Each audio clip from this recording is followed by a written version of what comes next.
যেমন কি তোমরা জানো, আতঙ্কবাদীরা ওয়েস্ট বেঙ্গল বর্ডারে ঢুকে হামলা করেছে, তার মধ্যে আমাদের দুটো জওয়ান শহীদ হয়ে গেছে। এই আমাদের ইন্ডিয়ান ফ্ল্যাগ মানে ভারতের ফ্ল্যাগ সরিয়ে তারা তাদের কালো ঝান্ডা লাগিয়ে দিয়েছে। ওদের কালো ঝান্ডা লাগাবার মানেই হচ্ছে আমরা যতবার দেখবো এই কালো ঝান্ডা ততবার আমাদের নিজেদের হার মনে হবে, আমাদের মনে হবে আমরা দেশের কলঙ্ক। না না ভাই, একদম ঠিক বলেছিস, কলঙ্ক তো অবশ্য করে। কাল 26 জানুয়ারি। এই 26শে জানুয়ারি বলার আগে ওরকম হাতটা ঠুকলো কেন?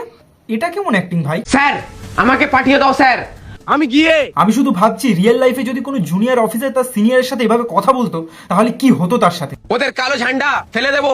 ওরে আমার শুকনো লঙ্কার বাচ্চা, তুই ঝান্ডাটা চাগাতে পারবি কিনা তাই আমার সন্দেহ লাগছে। এই দাঁড়া দাঁড়া, কানে ওটা কি পড়েছিস রে তুই? চাবি? এই একেই তো তোকে দেখে মনে হচ্ছে তুই আতঙ্কবাদীদের মারবি না, উল্টে বর্ডারে গিয়ে গেটটা খুলে দিবি যাতে ওরা ভালোভাবে ঢুকতে পারে।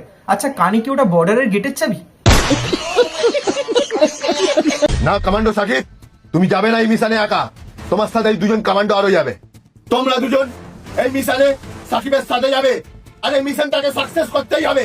It's my order. Yes sir. ঠিক আছে স্যার, আমাদেরকে যাওয়ার পারমিশন দিন। আরে ভাই, অর্ডার তো তোকে দিয়ে দিল, আবার পারমিশন কি চাই তোর? এ কারা এরা ভাই? আচ্ছা ঠিক আছে কমান্ডোস, তৈরি হয়ে যাও যাওয়ার জন্য।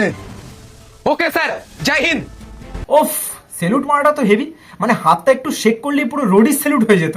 ভাই ভিডিও বানাচ্ছিস বানা, তবে একটু ভেবে চিন্তে বানা, কারণ ইন্ডিয়ান আর্মিটা যাতাই জিনিস নয়, প্রত্যেকটা ইন্ডিয়ার মানুষদের কাছে এটা একটা ইমোশন, তাই একটু রিসার্চ করে ভিডিও বানা।